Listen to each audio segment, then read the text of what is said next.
The Chicago Sky just made a decision that's sending shockwaves through the entire WNBA, and Angel Reese might have just played herself right out of a job. What Courtney Vanderloot just revealed about the locker room chaos has everyone questioning if Reese's time in Chicago is already over. This isn't just about basketball anymore. This is about respect, legacy, and a rookie who thought she could take down a legend. Before we dive into the explosive details, make sure to hit that like button if you're ready for the truth about what's really happening in Chicago. Trust me, you're going to want to hear every word of this. Here's what nobody's talking about yet. When a 5-time All-Star and 2-time WNBA champion decides to break her silence, you know something serious went down. Courtney Vanderloot didn't just respond to Angel Reese's comments, she completely dismantled them in front of the entire basketball world. And the way she did it, pure class mixed with absolute devastation. Vanderloot's been grinding through ACL rehab since early in the season, working harder than players half her age, only to have her own teammate publicly question whether she's worth waiting for. That's not just disrespectful, that's career suicide when you're talking about someone with Vanderloot's resume. But that wasn't the whole story. The real bombshell came when multiple Sky veterans started speaking up, not just Vanderloot. Ariel, Atkins, and Rachel Banham, who were also targeted in what insiders are calling Reese's hit piece, have been making their feelings known through subtle but pointed social media posts. One source close to the team revealed that the locker room hasn't been this divided since the franchise's darkest days. And here's the kicker, the Sky's front office response was so weak that even fans are calling for major changes. A half-game suspension? That's not discipline, that's a joke that nobody's laughing at. What happened next would shock everyone who thought this was just typical rookie drama. Tyler Marsh, in what's being described as a top-down organizational decision, had to address the media about comments that were deemed detrimental to team chemistry, but he declined to share specifics, which only fueled more speculation. The silence from the coaching staff speaks volumes about how deep this problem really goes. Meanwhile, Reese's camp has been scrambling to do damage control, but every attempt to clarify her comments just makes things worse. One anonymous Sky player reportedly told friends that the team meetings have become so tense you could cut the atmosphere with a knife. The timing couldn't be worse for Angel Reese either. While she's busy burning bridges in Chicago, Caitlin Clark is over in Indiana, building something special with the Fever. Clark's leadership style, her ability to elevate teammates like Aaliyah Boston and Sophie Cunningham, that's what franchise players actually do. They don't tear down veterans who've won championships. They learn from them. The contrast between how Clark handles adversity and how Reese creates it is becoming impossible to ignore. And sponsors are noticing too. Multiple brand deals that were supposedly in the works for Reese have suddenly gone quiet. Here's where it gets even more interesting. Vanderloot's response wasn't just about defending herself. When she said, contrary to what people say or think, my age is not a factor, she was sending a message to every young player in the league. Experience matters, championships matter, and most importantly, respect matters. She didn't need to mention Reese by name because everyone knew exactly who she was talking about. The veteran has more assist titles than Reese has complete seasons, and she made sure everyone remembered that without saying a word about it directly. But the real damage might be what this means for Chicago's future. What elite free agent is going to want to sign with a team where the supposed franchise player publicly disrespects veterans? The WNBA is a small league where everyone talks. Agents talk, players talk, and right now they're all talking about how toxic the Sky's environment has become. One Eastern Conference executive, speaking on condition of anonymity, said they wouldn't trade for Reese right now, even if Chicago was giving her away. That's how bad her reputation has gotten in just 2 seasons. The numbers tell an even more damning story. While Reese was calling out teammates, she was shooting 27% on layups at the beginning of the season. Professional gamblers were literally making hundreds of thousands betting she'd miss her first shot in games. 8 straight games where she couldn't buy a bucket near the rim. And through all of that, not one teammate went to the media to blast her. Ariel Atkins stood at podiums defending her. The veterans had her back when she was struggling, but the moment Reese got some confidence back, she turned on the very people who supported her. What's really fascinating is how this mirrors what happened at LSU. The pattern is becoming undeniable. Drama follows Reese everywhere she goes, and it's always someone else's fault according to her and her supporters. But at what point does the common denominator become obvious?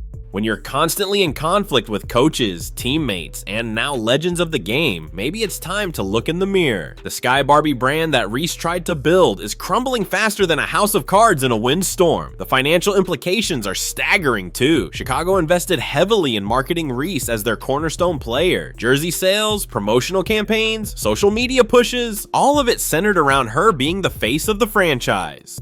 Now they're stuck with a player whose value is plummeting while her drama quotient skyrockets. Season ticket holders are already expressing frustration, with some threatening not to renew if changes aren't made.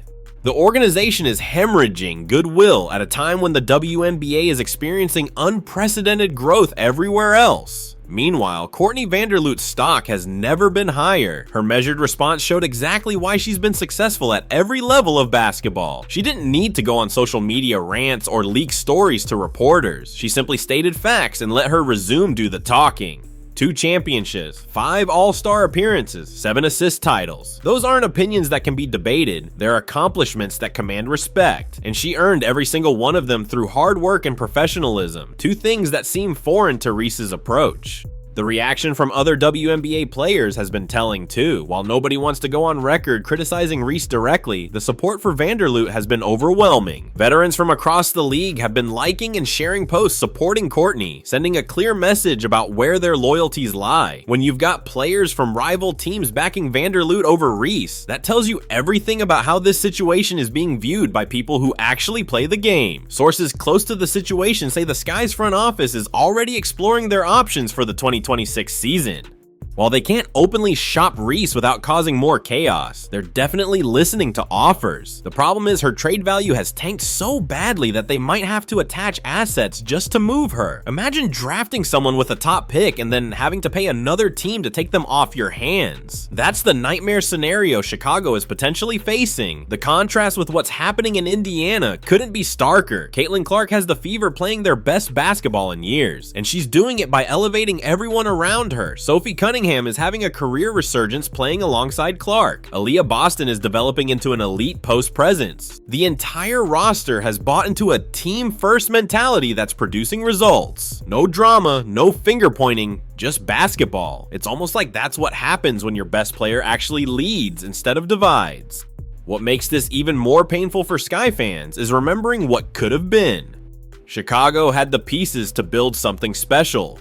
Vanderloot's veteran leadership combined with Reese's potential should have been a perfect mix of experience and youth. Instead, they've got a toxic locker room and a franchise in free fall.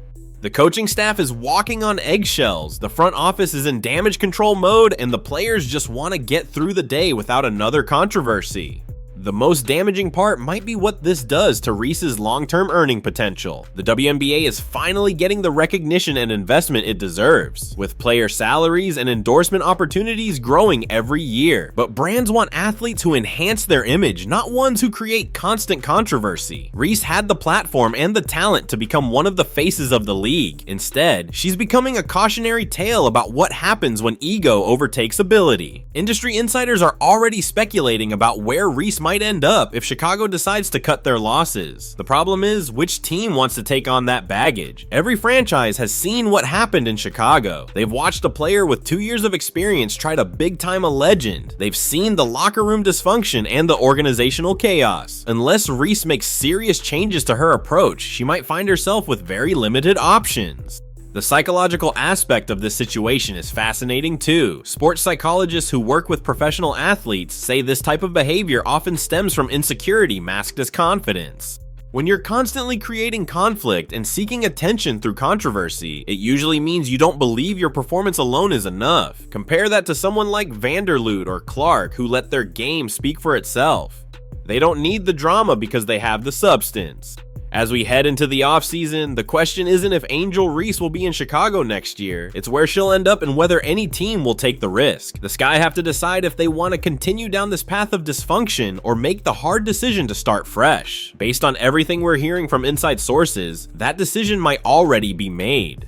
They just have to figure out how to execute it without completely destroying what little trade value Reese has left. The irony in all of this is that Reese had everything she needed to succeed in Chicago. Veteran mentors willing to teach her, a coaching staff that believed in her potential, and a fan base desperate for a winner. She threw it all away because she couldn't check her ego at the door. Now, she's learning the hard way that talent without character is a recipe for failure in professional sports. This whole situation should serve as a wake-up call for young players entering the league. Respect isn't given, it's earned. And you don't earn it by disrespecting the players who paved the way for you. Courtney Vanderloot didn't need to destroy Angel Reese publicly because Reese did that to herself. All Vanderloot had to do was remind everyone what real professionalism looks like. If you think Angel Reese can salvage her reputation after this disaster, let me know in the comments below. And don't forget to subscribe for more exclusive WNBA coverage because this story is far from over.